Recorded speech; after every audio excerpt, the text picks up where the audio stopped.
Welcome to Quiltripping Travel with Rose, a Big Blend radio podcast featuring award-winning travel writer and photographer Rose Palmer.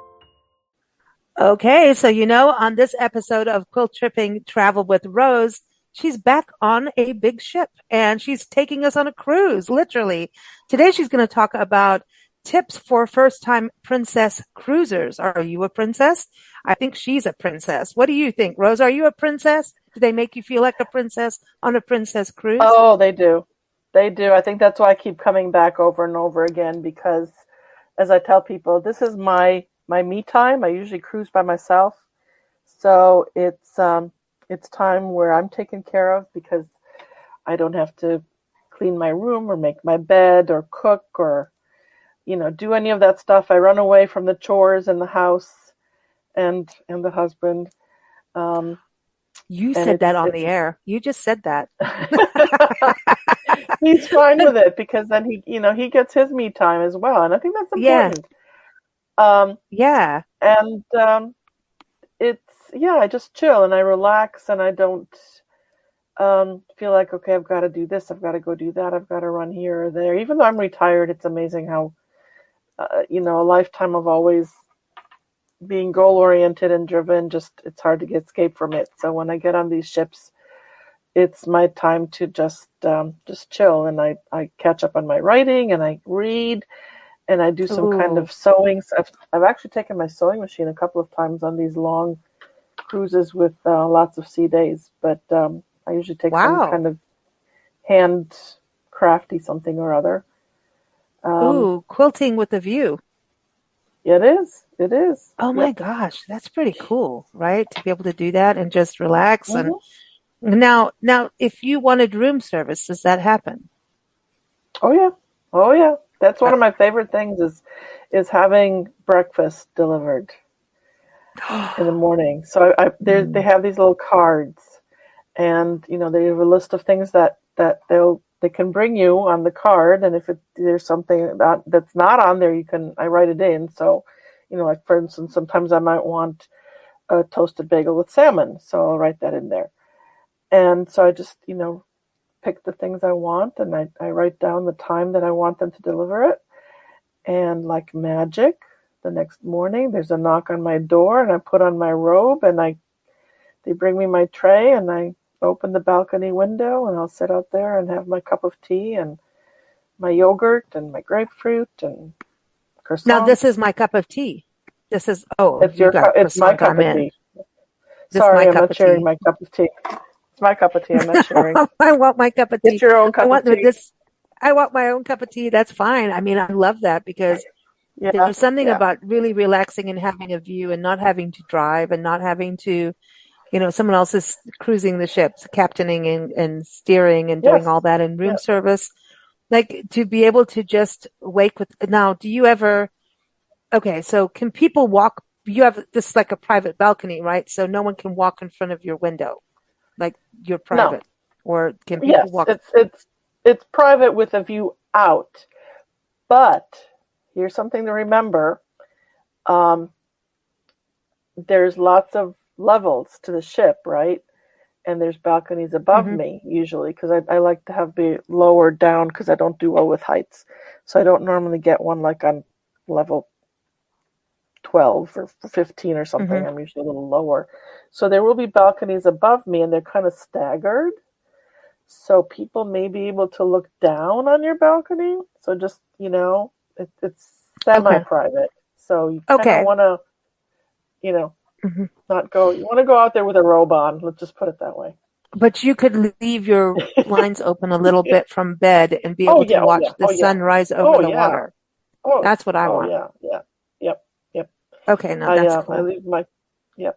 That's one of the things I love is I'm just the looking out at the ocean, and then the feeling of just slight feeling of the ship moving, just that little bit of rocking is just so soothing for me. I know some people, that's why my husband doesn't join me because he gets very motion sick very easily. So that would be too much for him, even the little bit.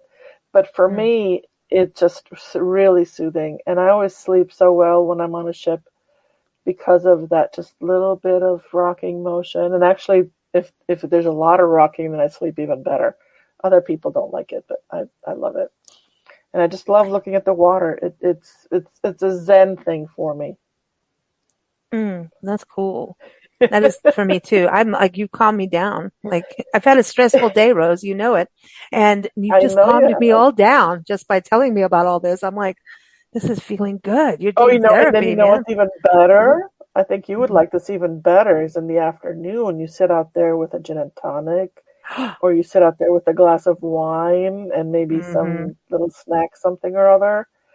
And I'll Mm-hmm. turn on the TV in the room has music stations, and I'll turn on some jazz Oh, and sit out there and watch the sun go that's my down. cup of tea too. This is getting You, really good. I do you want to mean your hear the glass right of wine in music. this Yeah, I do. A gin and tonic. I haven't had a gin and tonic in years. Oh, Gosh, I I don't. think you need one today. I do. I do. I think Nancy want a gin and tonic? We'll have the cruise ship they'll bring it to our room. We're not in a cruise ship right now. Feeling a little jealous here. We're both going on. We want gin and tonics. Actually, now you've given me a taste for that. I'm like, we haven't done that in years. That's what everyone drank in Kenya was gin and Yeah, tonics. Yeah, well, I got it's hooked up. quinine. Yeah. Hmm. It's a I thing, got but hooked on them there too. oh, see, yeah, that's right. So now let's talk about getting on a cruise. You've never done one. Like, how do you know? Do you go by, I want to go on by place or by ship? Like, don't you want to go Well, by where you're going, or is part of the cruise actually really being on the cruise ship? Because it's a floating city, right? Like small city, it's a not a floating city. resort. It's a floating hotel. Oh, Maybe that's not a a city. better way Well, to say it. Yeah, that's a good way. I big resort. I mean, yeah, there's towns that have 3,000 people, but I think it really depends on the person. And I imagine for first time cruisers, it's the destinations. There are some places that are just easier to see on a ship. So for many people, the first time that they'll go on a cruise would be to Alaska, to Southeast Alaska, because um, it's just hard to see it any other way. Most of the towns there, including the capital of Juneau, are not accessible by road. You have to Mm, be on a ferry or on a cruise ship to get to them. And the scenery is just absolutely stunning. And you cruise through Glacier Bay National Park and you cruise through the fjords. So for many people, the introduction to cruising might come by going to Alaska because it's a big bucket list item and it's an easy mm, way to see that part of Alaska. Now the rest of Alaska you can drive through certain sections of it and see a lot, but southeastern Alaska is very hard to see um, mm, if you're not on a yeah, cruise ship. It's doable, but it's a lot more. It takes more time and more expensive. Um, yeah. and then there's other destinations that are definitely more conducive to visiting and staying by a cruise ship. So after COVID, the first, I was antsy and wanted to get out and go do something and just get away. And the cruise lines were actually having some great deals. So I did a bucket list thing for me, which was to go through the Panama Canal. And again, you're not going to walk through the Panama Canal, right? Mm, You mm, can go to Panama, you can fly there, you can do a day trip on a small boat that'll take you through part of the canal and back because it's an all day thing, even for a big cruise ship, to go from the Atlantic all the way through the canal um, and all the locks and then over to the Pacific or vice versa. It took us 8 to 9 hours because you've got three locks on the Atlantic side, that you've got all the olive Lake Gatun, and then which took 4 or 5 hours to cross, and then you've got the other three locks on the other side. But it was mm. just, the science techie person in me just found it fascinating, and it's very repetitive because it's locks, and they all do the same thing. You get in the lock, the gates close, the water comes up, or the water goes down, depending on which side of the lake you're on, and then you get into the next lock, and the same thing happens. But it's just the scope and the scale of it is the size is just so big. And throughout the day, we had a destination expert, and he grew up in Panama, and his dad was an engineer that had helped to build the canal and all. So he was very knowledgeable, and he just gave us all this information about the building of the locks and how and the size and how how many millions of gallons it takes, and part of it the water is recycled, and just I mean that the techie part of me just ate it all up because it was just so fascinating to see it. And you've got these big cruise ships and huge cargo ships. We had in front of us, we had a big cargo container going through the lock in front of us with Cool. maybe 10 stacks of cargo containers, stacked up high, and then probably about another 10 below deck that we couldn't see. And it's just kind of mind-boggling when you think of the engineering that it required to build this. So that was, That's that a was another that destination. Yeah. That's Um, amazing when you think about like going by the destinations, but and being new at it, I think, yeah, go see some of your bucket list items that way. right. And, a lot of times people that are going on a world cruise or like global or Alaska or somewhere like Panama, right? People are like, oh, I don't know about how to travel there. A cruise is good for first time travelers internationally, right? As well. Like if anyone who wants to go beyond the road trip, and Hmm. getting to Alaska, this kind of helps you wet your feet in the world of travel, right? By going on a cruise and with all the excursions that come with it and things like that. Isn't that Right. helpful for first Right. time travelers? Exactly. It's, if you're not sure, do I really want to invest a lot of time and energy in planning a trip to such and such a country? You can do a kind of a quick cruise by, spend the day in one of the ports in the towns, or do an excursion to see things in the area, and then you can decide, okay, this is nice. I want to come back and spend more time here.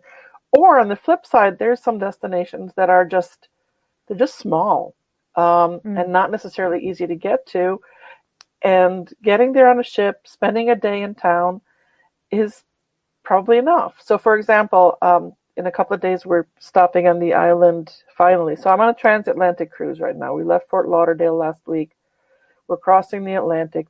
I'm on the Majestic Princess, and the ship is heading into the Mediterranean. And eventually, towards the end of March, it's going into the dry dock in Italy. But cool. we're crossing the Atlantic, and we've had sea days for the last 7 days, which I love. Um, that's really the main reason I took this cruise, because of the nice quiet sea days.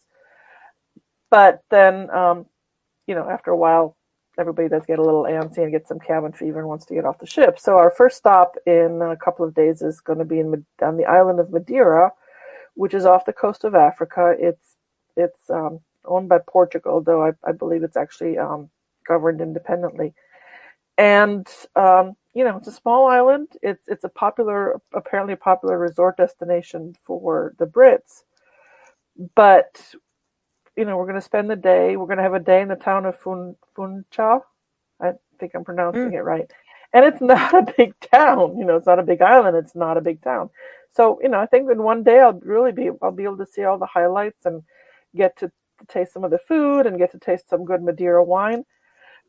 And I've probably experienced most of what there is there, other than spending 4 5 days or a week because I want to go to the beaches. But if I want to just kind of get a sense for the culture, in one day I've gotten a really good feel of it for it, and I haven't had to fly to Portugal and then fly from Portugal down to Madeira, or fly over into Morocco and then fly over to Madeira or whatever. Um, it's a stop on the way as the ship is heading over into the Mediterranean. So there's also some places like that where it's just easier to get to. mm, If you have the time, it's just easier to get to than trying to go it via yeah. airplane. Well, I just like the whole idea of not having to drive or do anything. Oh yeah. I'm feeling that right now. Just suddenly feeling very like Well, you two it would need be to, nice yeah, to. you two need to kind of take some time with your, take a week and do that. thinking about it, I mean, the fact that you're calling in, via Zoom on, from going across the Atlantic is mind blowing to me. I mean, it Yep. wasn't that long ago that we put people on the moon, but like seriously, 10 years ago, this would have been not happening, Oh, no, and even a couple of years ago. Yep, even a yeah, couple of yeah. years I ago. mean, So the phone, yeah. I like that one cruise you were on that you came on the show and you're like, I just did a wine tasting. And I'm like, this is fantastic. Let's do more of these. So when you said, oh, I want to call in from a cruise ship again, I'm like, all right, what are we drinking tonight? What are we so having? they have wine tastings on board. They have a whole Oh, bunch of them. So just well, putting that out there, and wine well, pairing dinners. now I'm in for that. I'm in for that. I'm wine tasting, wine all the way. Well, the thing with the cruise ship too is, luxury, relaxing, eating things that you don't have to cook and eating things like stuff that, I mean, cooking is fun and interesting. It's not a bad thing at all. It's fun. But Hmm. there are those times where you're just like, you know what? I'm done. And I think the fact of the internet means that people could work remotely and do this and cruise. Oh yeah, You know what I oh yeah, mean? oh yeah. What you're doing. I mean, you're on a podcast right now. And Yep. I'm on a I mean, the fact podcast. that I've you been. Yep. quilting, I mean, you're taking a sewing machine on board. That's crazy. Well, that's yeah, that's just kind of my quirk. But No, I've I like been that. That's good crazy. That's like um, awesome. well, there You are know, actually quilt cruises where companies put together, like it's like a conference, but it's for quilters, and it's their cruises that go out of the U.S. so that they can put the sewing machines on and off the ship. The international ones, I guess they can't do that, but yeah, mm, they'll set up quilt, guilds, or there's companies, mm. quilt shops. They'll set up these quilting trips, and then in one of the conference rooms on the ship, they'll set up all the tables and everything you need, and the sewing machines, and you bring your project, and Wow. you Did can they do just that for scrapbooking too? I mean, come on. That's kind of cool. Um, I think there was a company that used to do stuff like that. Yeah, I know there's, yeah, I think there's all Huh. sorts. You just have to theme cruises. You just have to kind of, put it into Google and see what comes up. You'd be surprised. Mm, There's all sorts of theme cruises because there's always a couple of sea days on pretty much every cruise. This one's extreme. It's a transatlantic, so it has a lot of sea days. And some people like me, after they've done a bunch of cruises and just love the idea of cruising, love the sea days. It's not for mm, everybody. So mm, I did uh, on the Majestic, the same ship. I did a Trans-Pacific a year and a half ago, and that was mm. like 14 sea days total. But by the time I got to Auckland, um, but yeah, yeah, Mm. the internet's great. The signal's been great. I've been working on my blog and trying to catch up on writing and photo processing, and all my photo processing stuff is I do via the cloud, and I have not had any issues. Wow. Yeah, because that's the thing too. As Nancy and I travel, we pet sit and Hmm. we do bed and breakfast a lot too, and hotels. And suddenly we've had some derailing detours, and we're in a hotel and I'm not knocking hotels, y'all, at all, but it's all good until you start playing with the cloud. The internet's fine and still until you start downloading and uploading.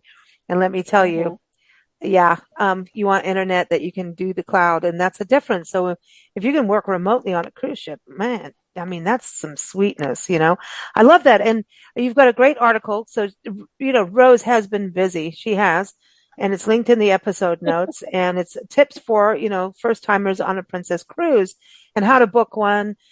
She talks about what kind of ship you want and packing.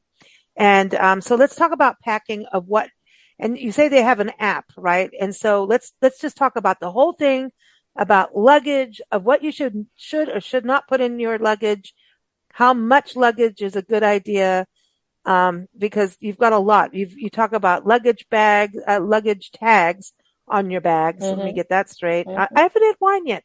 I need to have some wine and I'll get my words straight. And then there's different packages. We'll get into that, but I just Right. want to get into the packing of things because I remember that one cruise Nancy and I did, and I don't remember what line it was, but like suddenly they're like, "Oh, there's a captain's dinner." We were so like naive. I was going to say stupid, and Mm-hmm. I just did, but we were naive on this whole thing. And then they're like, we went to the Bahamas, and they're like, "Oh, it's the captain's dinner," and then we're thinking, I don't know if anybody watches Keeping Up Appearances with Hyacinth Bouquet. It's a British sitcom, No, and that's Bucket. yeah, Mrs. Bucket. Yeah, Bucket Bouquet. The lady of the house is speaking, and she went on the QE too. And the whole thing about the outfits, and we're sitting there going, Right. "Uh-oh, we did not bring like like paranoia." And then we ended up buying these very interesting outfits on the island, which I used when we had our band, and I used as performance clothes later. But and then when we got there, where we were overdressed, and you know what, we always Right. like now we're completely underdressed as travelers, but which is fine. You Not that know, we have there's clothes on, everybody. yeah, there's a lot of debate on how there's form. The princess still does quote unquote formal nights, and then the rest of the evenings are supposed to be casual resort wear. Um, you'll see on formal nights, you'll see everything from people in tuxes and women in long sparkly gowns to cocktail dresses and just a nice pair of dockers and a button-down shirt. They're not going to turn you out of the dining room. And actually, some people don't even bother. They just stay in their normal clothes and go up to the buffet. But it's really kind of up to you on how fancy you want to dress. Some people really look forward to dressing up because it's the only opportunity they have to pull out that tux that they probably Mm, bought for their wedding and haven't worn since, or dress that they've bought once and don't get a chance to wear it, and then they can wear it and go out to have a nice dinner and maybe do some dancing in the piazza. And for other people, if they don't have those kinds of clothes, they really don't want to spend the money just to wear it once, and that's fine. I think it's kind of a personally for me, I feel it's a personal choice on how dressy you want to get, and I think you'll be fine, regardless. I just have a nice yeah, pair of nice pair of black pants, a black tank top, a nice one, and then I bring a like a sparkly shawly thing that put perfect. over it. I think this really goes to how you travel in general. Always just have those. The black pant thing is always. Nancy has one of those. She's like, okay, I'll get the pants out, the black pants, and it's, or a scarf, and or like, that kind of thing that you Right? can use at any time. And a scarf is good, especially when you're traveling internationally. And if you go to deserts, if it's cold, Yeah. for Yep. so many Yep. things, a scarf Yeah. is your friend. If you're having a bad Yes. hair day, your scarf is your friend. So like a Exactly. scarf is a good friend. And I don't know, as soon as I turned 50, I started scarfing in different ways. I did. I suddenly realized why Um, women wear scarves and went, oh, right. this is good around my chin. The other one. It's like, scarf and Yeah. scarf. But It yeah. I travel a lot, and so I don't. Some folks, they just come on the cruise and then they get off the ship and they fly home, and so they can afford the big luggage, and because they're not really hauling it. But usually I've got a cruise and then I'm doing a couple of weeks travel before or after, or both. So I don't want to be hauling a lot of luggage. As it is, No. it seems like I can't seem to make it any lighter than 50 pounds, but because I But have a lot of other extra stuff in there luggage too. creates drama. It, Extra luggage right. creates theft is easy when you have extra luggage, and you know, in travel that is real. And if something's going to go missing, why not? Don't lose the whole wardrobe. Luggage gets lost. It just you can buy clothes when you get there and be prepared for that. And that's something people should put in when you look at Right. budgeting is understand that stuff can go. You know Yes. Yeah. Yeah. and have a budget So in there for that. yeah. So as far as luggage for the cruise ships, it's actually more forgiving than for an airplane. Um, the flight is going to be much. It's going to limit you to what you can bring because they go by weight. On the ship, they don't care. You can bring on, however much you want. And what happens is you leave your big bags at the dock with porters. As you mentioned, Princess has either via the website or they have a Princess app. You print out the label and your luggage tag, and the tag has information on it. What your cabin number is, your name, other things, and you fold it up and stick it on your bag, and then you drop it off at the porter at the dock, and then you don't see it again until a few hours later when it magically appears in your room. Wow. So, I like this. Yeah. But the now, porters get it onto the ship, and then the stewards bring it to your room, and then it's there. yeah. Now, you are going to want some, to take a carry-on with you, just like you would on an airplane, because if you have any meds, medications, they should stay with you. If you have a CPAP machine, if you have, you may want your bathing suit right away. If it's, if you're cruising from a warm destination, you may not want to wait until 4 p.m. for your bag to arrive in your room when you've been on the ship since 11 and you want to go right to the pool or the hot tub. So, some of those personal items, like my camera is always in there. I've got my medicines. I've got, obviously my passport and wallet and driver's license. And, you may want to change your clothes. You may not. It kind of depends on how big your carry-on type bag is. But, that bag you would carry on the ship with you, and then hold on to it until your room is ready. Rooms are usually ready about 1. You can normally start boarding the ship around 11ish. It'll tell you when on your account what time the ship will be ready, and they usually have the rooms ready by 1 or 1:30. So then you can go and drop off your carry-on bag and go do whatever you want to do for the rest of the day. And then, as I said, later in the afternoon, your bigger bag will show up, and then you can unpack and do all that. Now, the first thing that you have to do once you do get on the ship, and I talk about that in my story, is you need to go through the safety orientation. And for Princess, they changed things after, I guess, maybe because of COVID or after COVID, but with their whole medallion technology that they have, it's not like it used to be where you take your life jacket and everybody gathers up at their muster station and then you have to sit there and listen to the talk and all of that. It's all very electronic now. So there's 2 steps to the safety orientation. The first one is to check into your muster station. And there, different sections of the ship, depending on where your cabin is, will have a different location for your muster station. And it's listed on the back of the door of your cabin. Or you just, when you get on the ship, the first muster station that you see, and what you'll see is these big banners with letters. So it'll be a big A or a big B or a big C, whatever. Just go to the first one you see, show them your medallion, which acts like your identification and your key for the ship. It's this little quarter-sized button that they give you on a lanyard. And then they'll tell you, okay, your muster station E, and they'll tell you where it's located. So maybe it's by the theater. So then you would go there and tap your medallion at the correct muster station, and then you've checked in, and so that they know that you know where you're supposed to go and turn in case of an emergency. So your location will be Station E at the theater. That's the first part. And then the second part is you have to watch the safety video.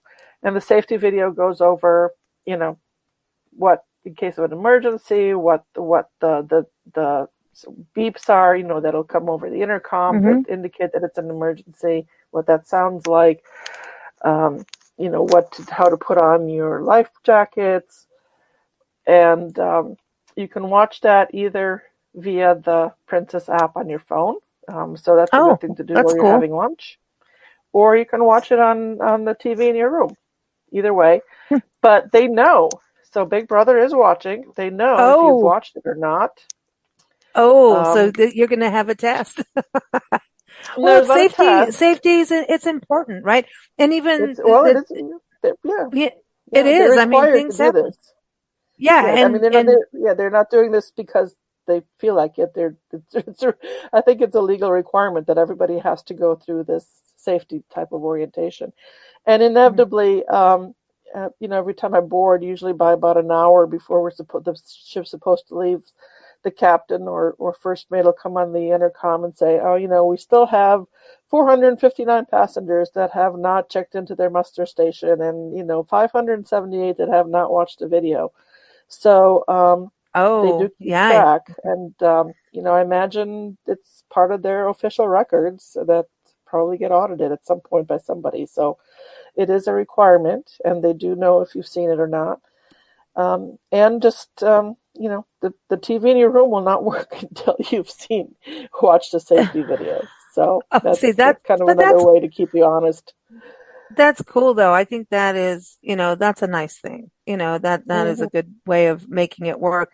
Um, Going back into the safety and luggage, you talk about the app telling you what you can and cannot pack. Like, you know, there's a question of everybody and their happy gummies, and Yeah, yeah. And but there are real unfortunately, things even though though, it's right? legal in some places, yeah, you cannot bring them on the ship. Obviously, no weapons. There's a whole list of prohibited items there on the Princess website, and I've got the link to it.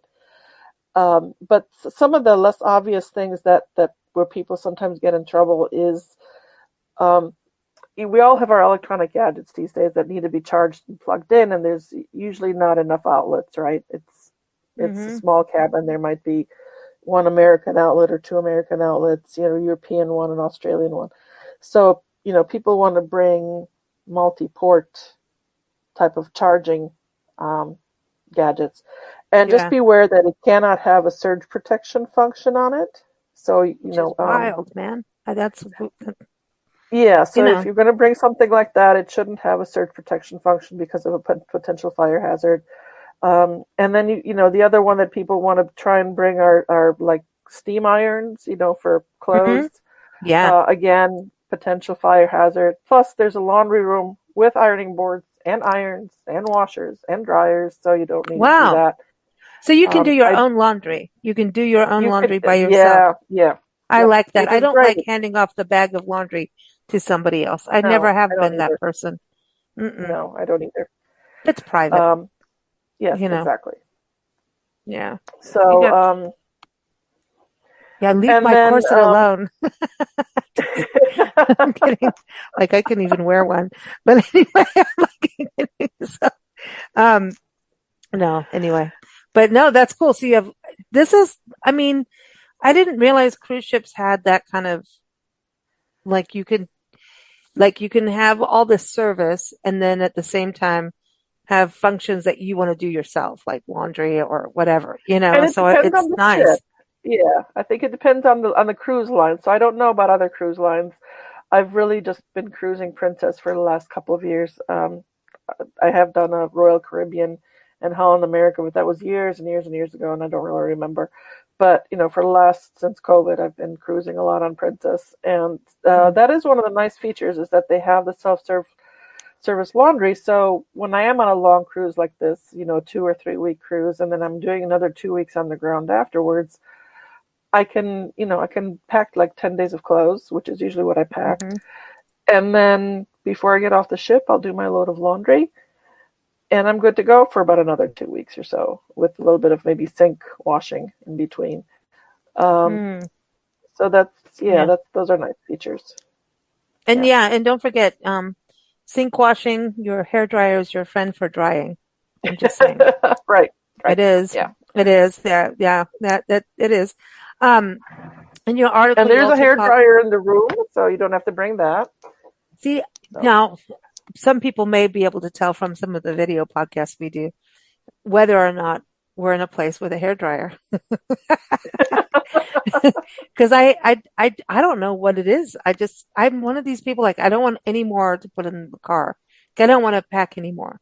Like, and so oh no. you can get a tiny little travel hair dryer, but I Hmm. don't. And so wherever we go, if there's a hair dryer, I'm like, score. If there's not, it's a very interesting look. Just saying. And honestly, I hate using a hair dryer. So it's kind of the other thing of that Yeah, too. So I'm I kind of have short defiant. hair, so I don't bother. Right. And I'm used to living in the desert where you just walk outside for a minute and it's all done, you know? So it's kind of this thing and it's not good for your hair every single day. It's Right. not. So, Right. but you can tell the difference. Just saying, somehow it looks like I had a Beatles haircut and that's right. I did because I did it.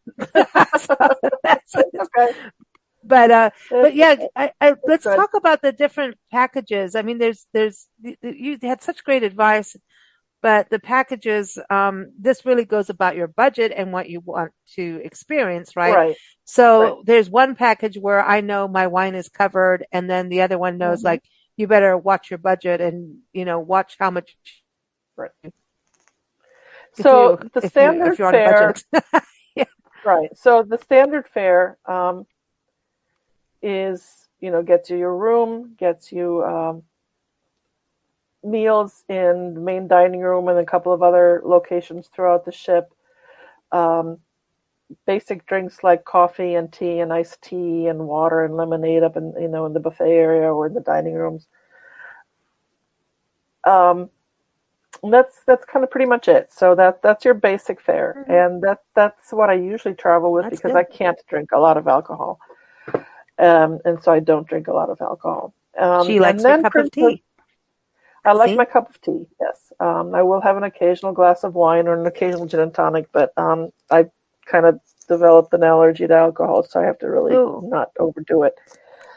Um, and so then I'll just pay, if I'm going to have yeah, that makes a drink, sense. Yeah. I'll just pay for it. Or if I want a specialty dinner at one of the specialty restaurants, then I'll just pay for it.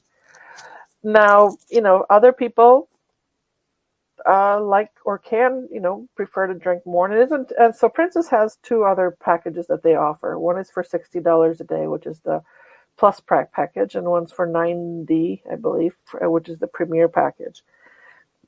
And it's not just the alcohol that's included; it includes the tipping. So once I get on the ship, Princess will add an additional $17 per day, I think, tip. That goes to for the ship for everybody on the ship. Now I could choose to have that taken off, but I really don't want to because the people on the ship work very hard, and I think they're deserving of that.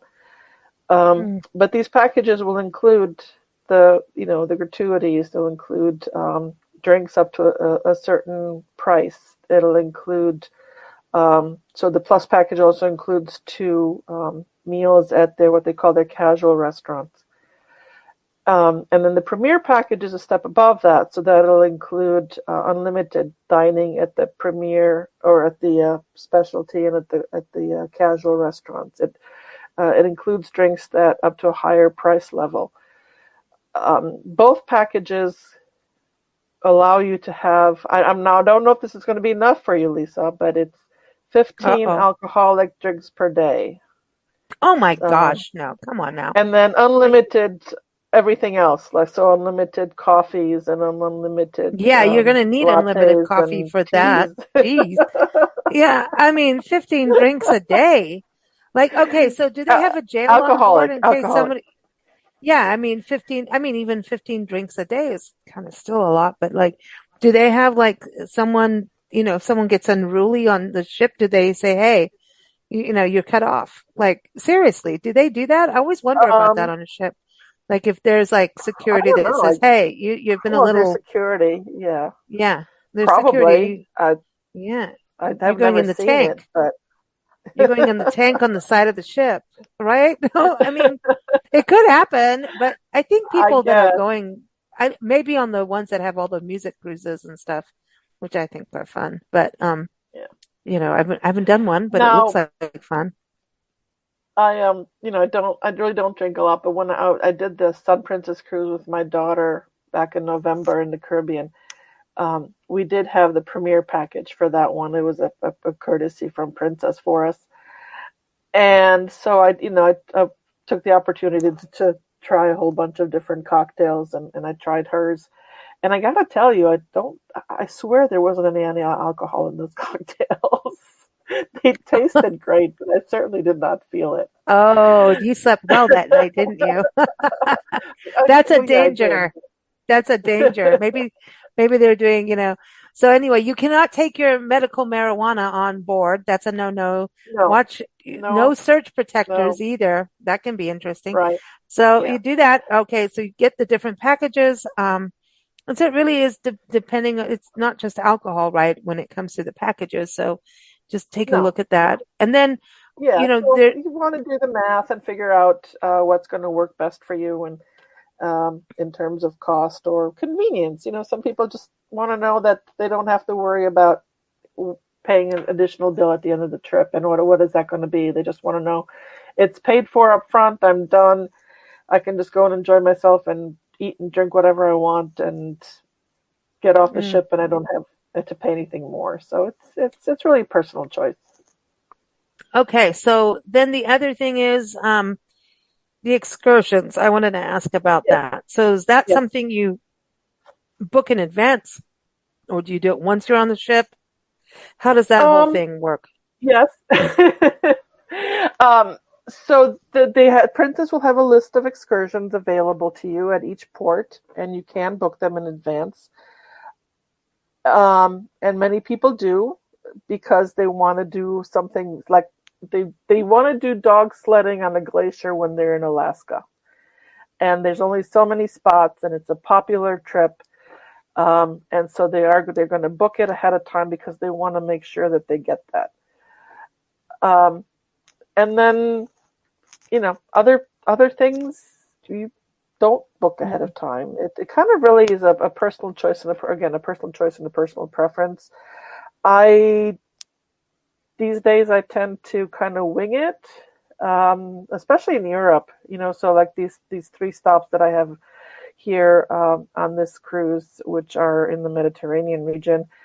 We're not docking far from the center of town. They're historic towns. I just want to get off and kind of wander around on my own and take pictures and enjoy the scenery and just kind of the culture, and stop at a mm, whatever cafe floats my boat, and have a Portuguese tart kind of thing. So part of it, I think it depends on the destination, and then part of it is on the person, um, and their preferences, and the type of cruise they're doing. If this is a bucket list cruise to Alaska that they're only ever going to do once in their life, mm. then You you better get probably out there. want to look at that. Yeah, look at that list of excursions and decide which ones you want to do, and book them ahead of time. And this all also you have the Princess Pitter Patter. Yes, pitter patter, the Princess That you talk patter. about that the yeah. So that's like a little news sheet that they Yes, give you and yes. So let you that's, know. it's kind of a tradition with Princess that they've always, as far as I know, they've had it for a long time. It's their daily newspaper, their daily newsletter that come. The steward will leave it on my bed at night, and it's funny because all that information is also on the Princess app, so it's also available Yeah, I was gonna digitally. say because it's that. Yeah. It's also by each elevator they have big screens with one has the deck plans and the other one has the information with what's going on, that what time of day it is, what's going on that day, where you are in terms of location, and all of that. It's because it's a digital age, it's all available there.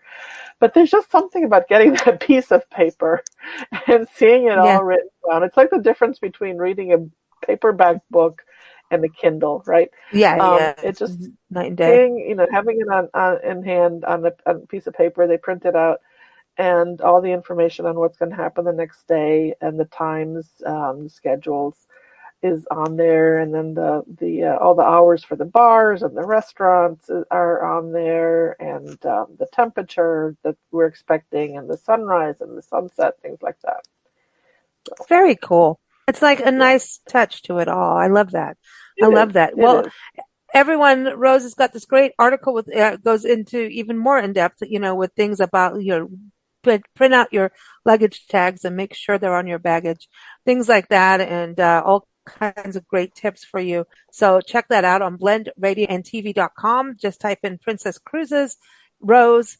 And, we've got a lot of cruise stuff. I think we're going to have to do a cruise issue of a magazine soon. Because Well, yeah, people are cruising, it's become my thing. I do a lot of other travel as well, but lately, especially here as I get older and I want more things done for me rather than me having to do everything on my own, it's just a nice way to travel. Well, I think it's one of the first things people do when they retire too. It's like, oh, okay, we don't know quite what we want to do, but we've been planning. Everyone's different, right? But Right. it's like one of those first ways to ease into travel. And then it's like, oh, I don't have to do this. Oh, I didn't have to put the dishes in the dishwasher and wonder if I packed it right. Did I put the forks in the right position? Don't put the knives in What there. dishwasher? What dishwasher, right? So I think it's really My cool, dirty dishes, magically disappear from my room, twice a day. wow. Wow. I get, my dirty glasses disappear. I think this is important for busy great. moms, busy parents, busy executives, busy people that have been busy, busy, busy, and especially people who've been taking care of people. Actually, the hospitality industry needs to go on a cruise because I have to say the hospitality industry works their bones off. I mean, they work Oh God. so hard. Yeah, And so then it has to, the favor has to be returned. Like right. you need to relax and medical staff and anybody in that kind of world needs to have some time out because it's so, and our stress levels are so high in this world now. Sometimes it's cool to just turn off the news and cruise. I'm just saying. Right. Sounds like a good thing to do. Also, It's also like a mother-daughter. So I did a mother-daughter trip with my daughter back in November. First time that we did a mother-daughter to something, just the two of us together in years, and it was it was a nice way to both unwind and there were bond. interesting things for both of us on the Sun Princess, so we both enjoyed that trip. So That's special. And what about groups? What I've heard is like cruise ships are a really good way of doing multi-generational travel. yes, because so the princess ships have kids clubs for the different age groups. They usually have 3 kids clubs for little ones, and then the kind of the preteens, and then the teenagers. And so the parents can drop them off, and from everything I've read, the kids love the kids clubs, and so the parents then get some downtime to themselves, and then they can spend time together then at meals or whenever. And then there's the grandparents can come along because there's nice, quiet, relaxing time for the grandparents as well. So and that also there's medical, like we talked about security on board. Mm-hmm. I'm always trying to think of what everyone's thinking, listening, like, right. What about this, but medical, like if you get the flu or something. There's a medical center, right? There's a medical center, and that are equipped to handle, I think, all sorts of situations. So as a matter of fact, I mentioned this to you before, on our second night, middle of the night, 3 a.m., the captain comes on over the loudspeaker asking for blood donors, volunteer blood donors. It's crazy. With that are carrying their card, so they won't just take your word for it. You have to be a zero positive and have your card.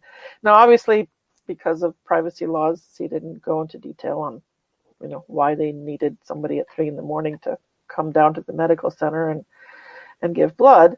But from what I heard, they got 30 volunteers, and we've got, that's 1% of the population because we've got about 3,000 people on board. So that's a nice turnout.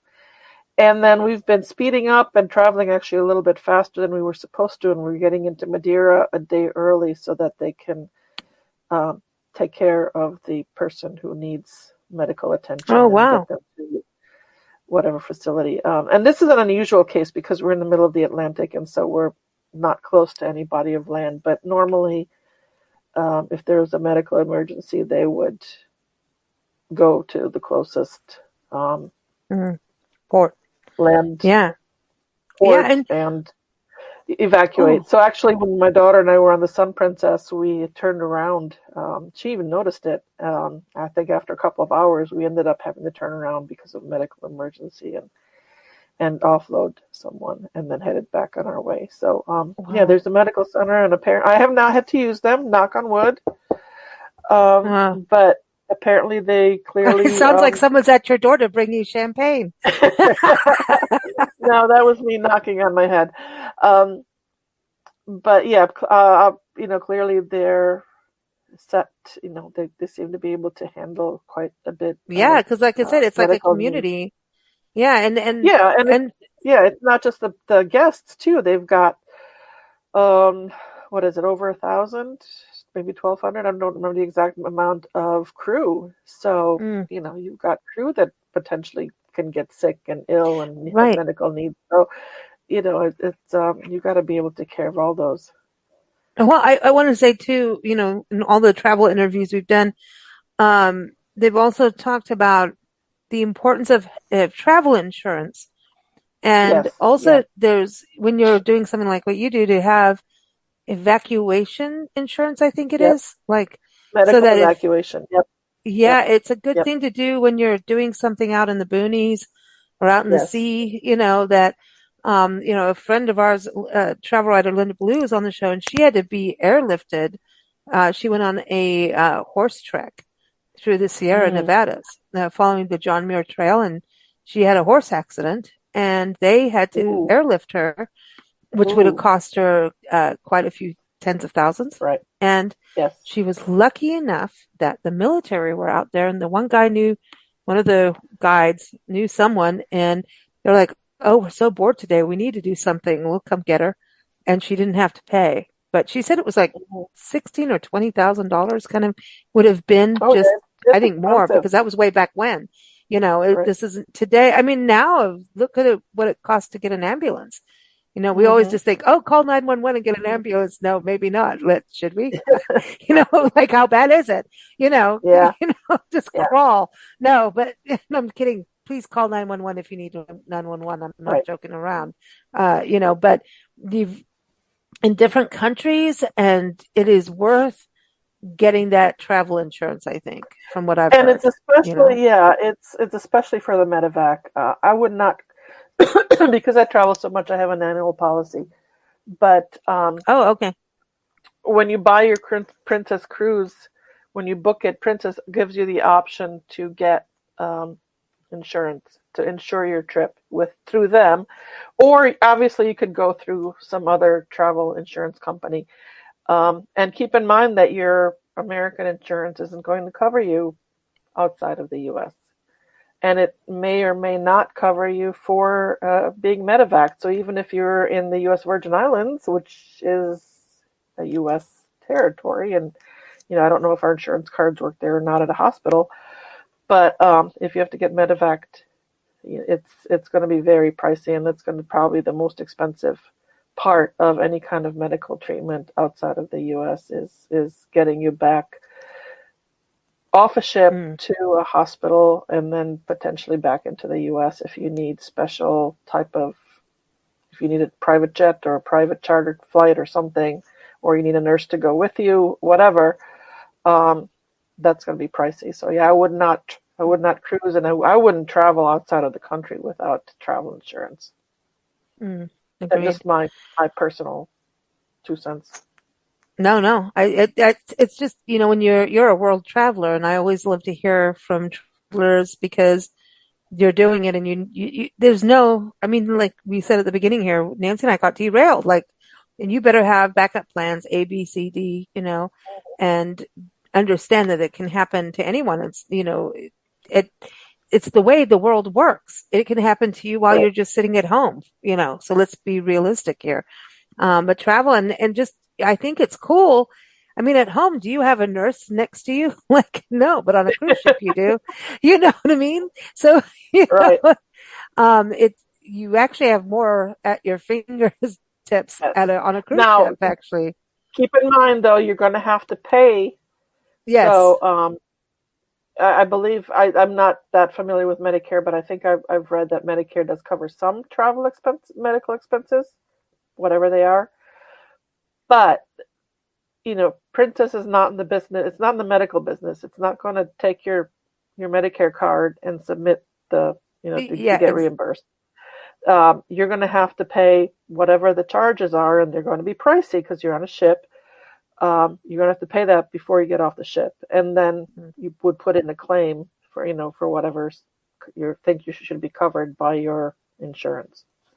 I feel like we're doing that Seinfeld episode about car insurance. When you get a car rental, do you do the insurance or not?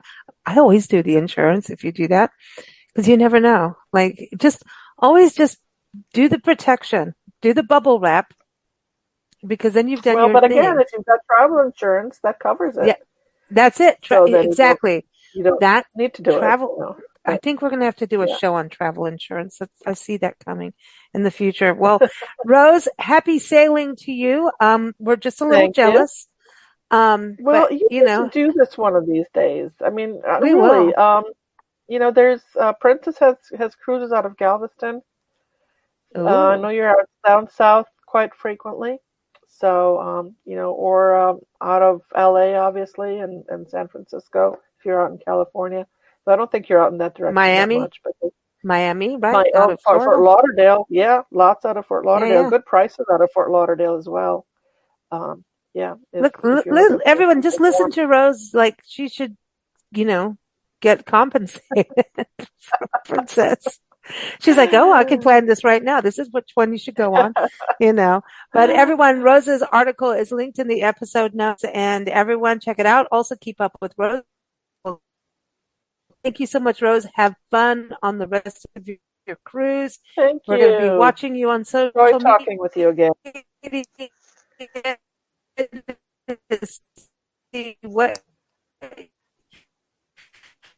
What fun.